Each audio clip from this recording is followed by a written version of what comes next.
Bueno, hola a todos. Gracias por dejarme participar en esta jornada, ¿no?, de cine y derecho.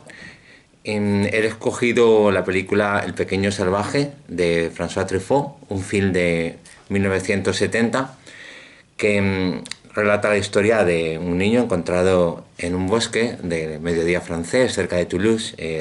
Al niño lo llamaron Víctor por su facilidad para pronunciar la palabra O, al parecer. Su historia está relatada en un estupendo libro de Jean Itard, Las Memorias o la memoria sobre Víctor de l'Aveyron. Este niño que fue encontrado en 1799, la obra es de 1801, es un texto clásico, donde Jean Itard, uno de los primeros pedagogos dedicados a la enseñanza y rehabilitación de sordomudos, de oligofénicos, realizó los avances en el aprendizaje con este joven, con este niño, en la película interpretada por Jean-Pierre Cargol. Bueno, como intento hacer, me manejaré entre dos campos, el de el análisis cinematográfico y la teoría del derecho, como me gusta decir a mí, pues una teoría de las normas, casi una nomosofía, ¿no? Una nomología, un tratado acerca de, perdón, una perspectiva acerca de las normas, tanto las normas políticas como las jurídicas, como las morales, como las religiosas. Al fin y al cabo es lo que estamos trabajando en libros como en la entrega de libros sobre la norma de la imagen, como dedicado al derecho y la cultura, donde he tratado también esta película, ¿no?, El pequeño salvaje. Bueno, es un clásico en blanco y negro con una extraordinaria fotografía de Néstor Almendros, donde François Truffaut interpreta a Jean Itard. O sea, el director hace también de actor. Lo volvería a hacer en una película que guarda muchas semejanzas con esta. La última película en la que Truffaut aparece como actor, que es La habitación verde. Justamente son mis dos películas preferidas de este director de la Nouvelle Vague, El pequeño salvaje y La habitación verde. Bueno, la pregunta que late detrás de esta película, o desde la que se puede enfocar, es la cuestión acerca de esa de si el hombre es bueno o malo por naturaleza. Yo creo que es una pregunta que tiene la trampa en el propio enunciado, ¿no? Porque es un enunciado así dicotómico, que expresa de forma un poco naif, un tanto ingenua, una pregunta que puede responderse mejor desde una perspectiva científica, antropológica, sociológica. Pero para entender esta relación que propongo entre la película El pequeño salvaje y la pregunta filosófica o de teoría también de las normas, de si el receptor de la norma y el creador, también dicho de paso, es bueno o malo por naturaleza, podemos retrotraernos a la época en la que justamente es encontrado este niño feral, este pequeño salvaje, Víctor, en ese bosque del mediodía francés, ¿no? En 1800, el inicio del siglo XIX es un tiempo de ilustración, ¿no? Es un tiempo donde también la pedagogía, porque ilustración significa al fin y al cabo mostrar, enseñar, educar, ¿no?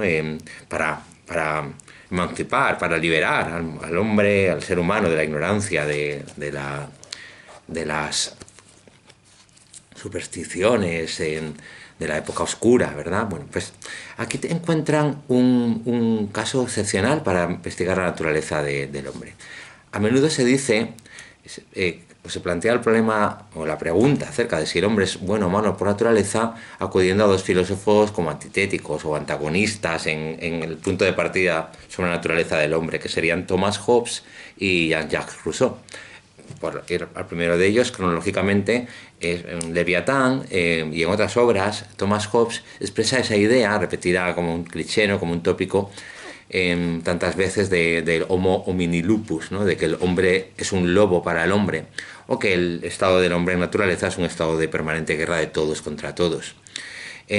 Lo que dice Hobbes es que en ese ficticio estado de naturaleza, la búsqueda de la conservación y el egoísmo del ser humano, en el sentido de que quieren las cosas, y se da la circunstancia que todos quieren las mismas cosas, y que además no hay muchas diferencias en la envergadura o en la fuerza física de ellos, con lo cual hasta el más débil encontrará la manera de colarse por la noche y devolver un golpe, robar o o rajarle la garganta a la persona con la que se ha enfrentado. Bueno, tomas partida de ese presupuesto para explicar o proponer el tránsito a la sociedad civil en un momento donde se busca una nueva legitimidad del poder político, de la norma, etcétera, más allá de las justificaciones de índole tradicional o religiosa, etcétera. Bueno, el punto de partida de Rousseau es distinto. En Emilio, La educación, una obra de 1762, y lo mismo, no solo en ella, Rousseau, un suerte de prerromántico, ¿no? También, observa la hipotética naturaleza del hombre como buena, en el sentido de que sería la sociedad, instituciones como la propiedad privada, las que lo corrompen, ¿no? Lo que muestra una película como El pequeño salvaje y el libro de Jean Itard, Memorias de Víctor de la Viron, es que ninguno de los dos tiene razón, pero sobre todo porque la pregunta no se puede responder desde una especulación filosófica. Sé que se quiera, como era propio del justnaturalismo racionalista, crear un relato, una ficción tal que permitiera extraer o deducir principios universales, inmutables de una hipotética naturaleza humana también universal. Cosas desmentidas desde la antropología, por ejemplo, por el propio Levi-Strauss, cuando encuentra como un mínimo común denominador normativo del mundo, del hombre en el mundo, la regulación del incesto, pero que ni siquiera es considerado incesto lo mismo en todas partes del mundo. Bueno, hay muchos autores, Eric Fromm también hará sus pinitos sobre la respuesta a esta cuestión, hablando del modelaje de las emociones, etc. Pero yo creo que la línea interesante es la que en parte establece Marx en una obra, en la Sturkritik, para una crítica de la economía política, ¿no? Cuando dice aquello famoso de que no es la conciencia del hombre la que determina su ser, sino su ser social, el que determina su conciencia. O sea, hace una perspectiva ambientalista, social, material, sobre cómo es el hombre, ¿no? Pues el hombre viene determinado por sus circunstancias sociales, sus condicionantes materiales, el ambiente, la familia, las ideas, eso es lo que determina su conciencia.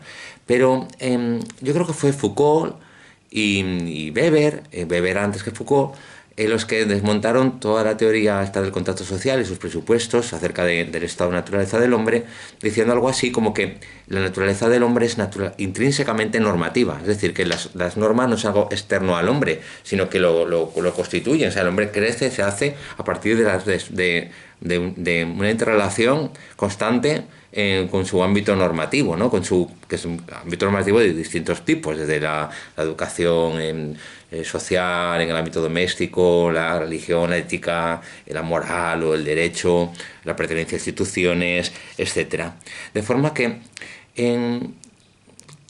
no hay algo así como una naturaleza ajena a lo social, ¿no? Sino que va unido.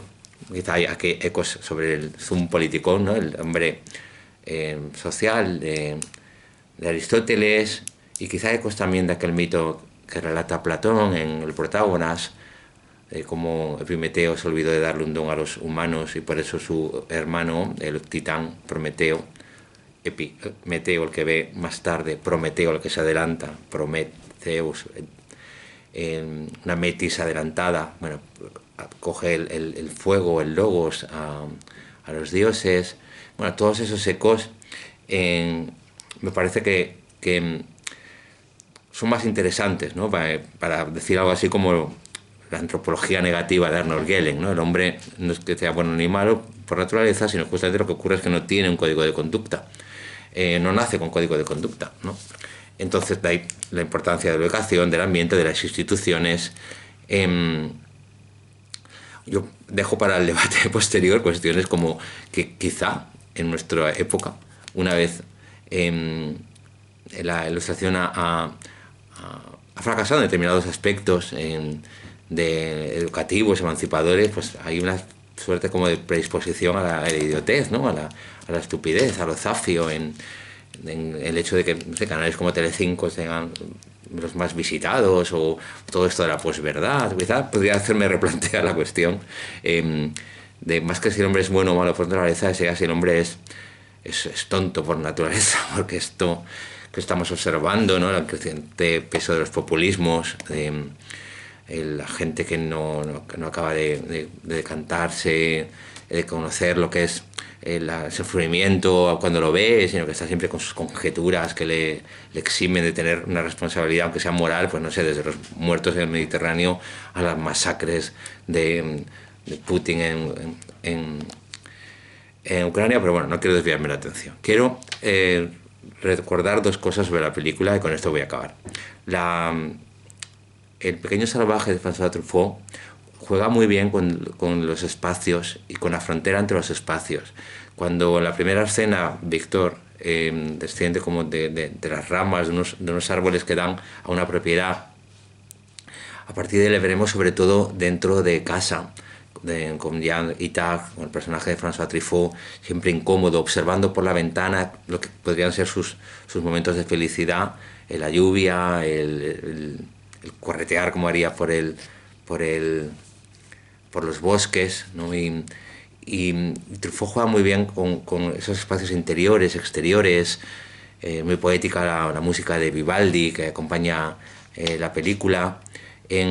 Quizá Truffaut, que es un autor moderno, no posmoderno, es un hombre que cree en la ilustración, también tenía esa sensibilidad para recelar de los excesos de la frialdad de la ciencia o de la educación en la película y en la obra de Itard. Se ve como los únicos pequeños afectos que pudo mostrar este niño feral fueron con Madame de Caen, el ama de llaves, la mujer que aparece en la película, sobre el personaje femenino que aparece en la película, quiero decir, Madame de Caen. Leo un fragmento de Itard que me gusta mucho, que está justo en el principio, en el proemio. Dice: «He aquí una verdad 100 veces repetida, pero nunca satisfactoriamente demostrada. Ni los filósofos que la lanzaron, ni quienes detrás de ellos la vienen defendiendo y propagando han aportado otro argumento que el del estado físico-moral de algunas hordas errabundas, que se les antojaban exentas de civilización, tan solo para no esbozar los rasgos de la nuestra, pretendiendo reconstruir sobre ellas la figura del hombre natural. Pues bien, no. Dígase lo que se quiera. No es ahí donde es legítimo buscarla y estudiarla. Así, en la horda más salvaje y vagabunda, como en la nación europea más avanzada, el hombre no es sino aquello que se le hace ser».